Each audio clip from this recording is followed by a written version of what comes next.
So in 10 days from now, the 2022 FIFA World Cup will commence in Qatar. And amidst all of the perks that have hit this World Cup with human rights concerns, timing, weather conditions, the latest bit on the pile has got to be the injury situation. And it's getting worse and worse as the clock winds up quickly for the start of the tournament. We're in danger of missing out on some of the biggest and the best stars we want to see at the World Cup. Well, I think that when it comes to football or even sports and injuries, you cannot detach the two. It comes with the it comes with the occupation, the hazard that comes with it. Football has always been known to have players that suffer a lot of very gruesome injuries where they miss out on major tournaments. But this World Cup is different, especially when it's being played mid-season. It's never happened before. The World Cup always happens in summer, where the league would be over. You'd have probably about a month or two to prepare. But basically, the league, all leagues across Europe, ends on Sunday. They have close to about just a week to fly out to Qatar and kickstart the World Cup. My only disappointment is that some of the players that we were hoping to see in this year's World Cup, we will miss out on them. But this is not the first time it's happened. It's happened on practically almost every major tournament. We miss out on some big superstars. But I think that in this World Cup, the only difference with this World Cup and the other World Cup is that if it was played in summer, players would have some time to probably recoup and all of that. But this time, even as we speak, Karim Benzema is struggling, to be fit in time for the World Cup. I know he's already been named in the French national team, but they do not know nobody knows whether the French national team will progress to probably the quarters or the semi-finals. They are hoping that they will go far so that Karim will recover and join the team. But it's sad, especially with the Sadio Mane situation. I feel that they would include him. I feel that he'll be part of the team. He'll be part of the team because Senegal cannot do without him. There's Sadio Mane, there's Raphael Varane, there's Karim Benzema. There's Pogba, there's N'Golo Kante, Pedro Neto is out. Diogo Jota is out. Ronaldo Araujo too is out for Uruguay. If you look around and all of these players that are missing, you take for example England. In defense they've been badly hit. There's Reece James, there's Kyle Walker, there's Ben Chilwell.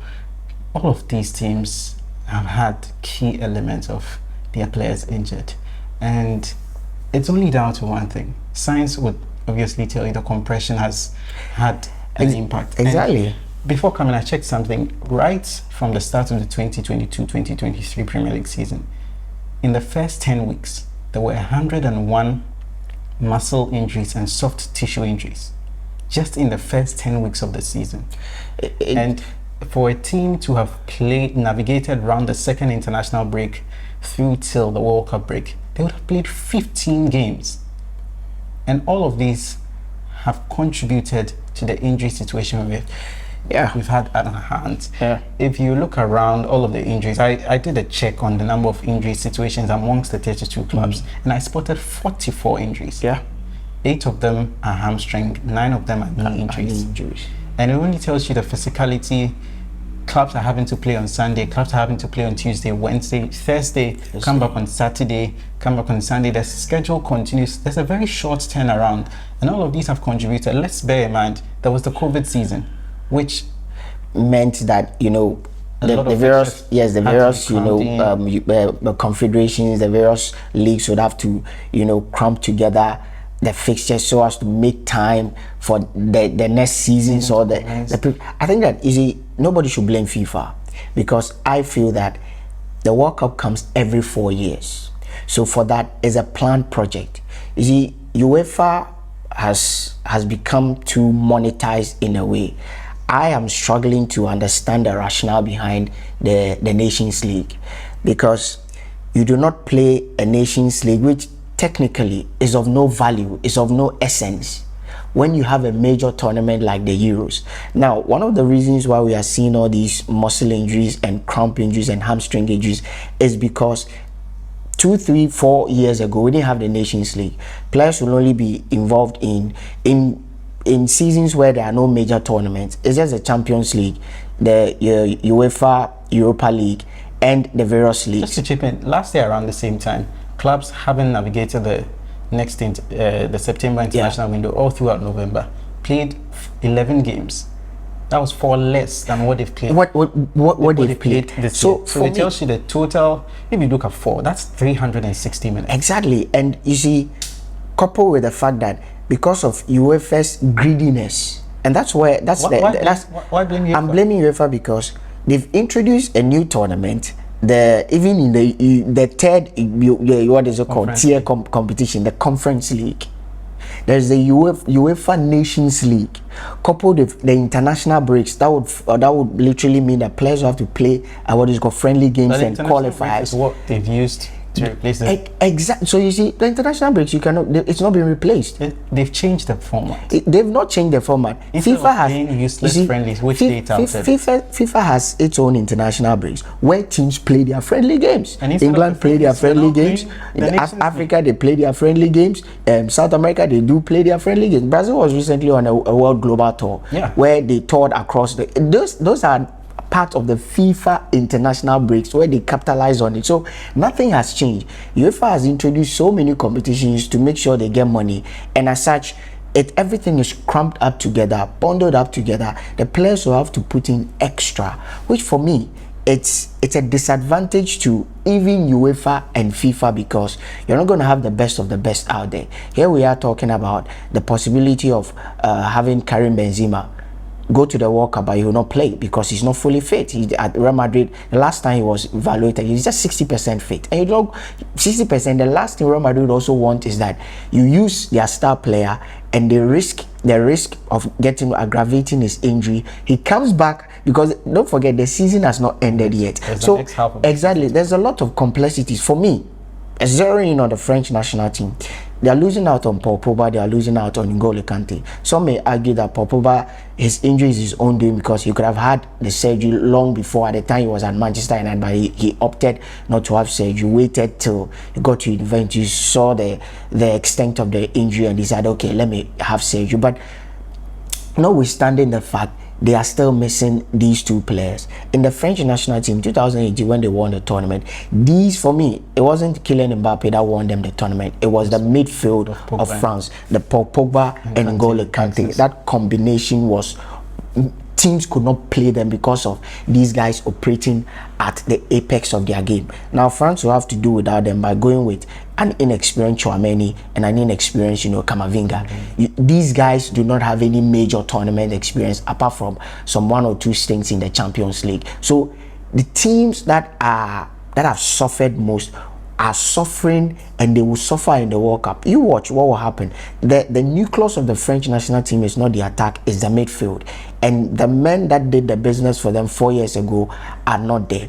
We may talk about a clear case, Sadio Mane. I am praying and hoping that he quickly forgets about, what the European doctors are saying. Get back to, what is it called, Senegal. And they fix... we have them here. Even in Ghana, there are guys who can, fix the bone for you. He quickly comes back because Sadio Mane is key to everything success Senegal has achieved in the last 2-3 years. He was the last man that took the last penalty that lifted them the AFCON for the first time. He took that penalty that sent them to the World Cup. He's not just a leader. He doesn't lead from the back, he leads from the front, on the pitch, everything. He is the man they look up to. And if you know a little bit about Senegalese football, every single player that plays in England reports to Sadio Mane because there's a structure in the system where he's a leader on and off the pitch. So they cannot afford to, not have this guy at Qatar. For me, even if the doctors back home and in Europe assess him and he cannot play, they need this guy in the dressing room. He can replace even 4 people in the setup. Even if they're going to name 23-man squad, he should be part of that training room just to give the players a motivation. But it's sad that we have to lose some of these great players. Before we round up, let's look at the tournament in perspective. 10 days to go. We're looking at clubs not releasing their players until a week before the first game. Just a week. technically, what it means is that teams have got just 1 week.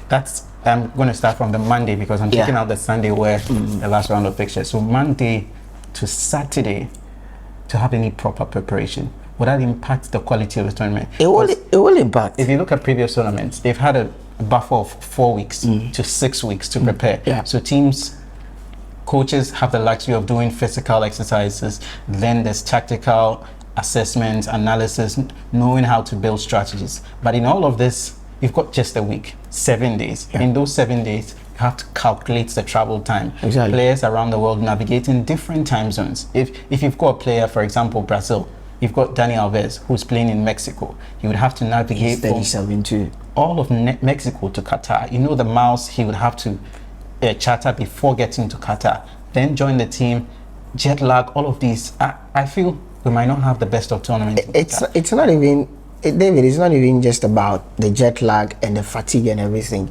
It's more even has got to do with players at the back of their mind also know that this is mid-season. So if I get injured, it might impact my club. Next half of the season. Because, and a typical case is Arsenal. Arsenal do not have a deep squad.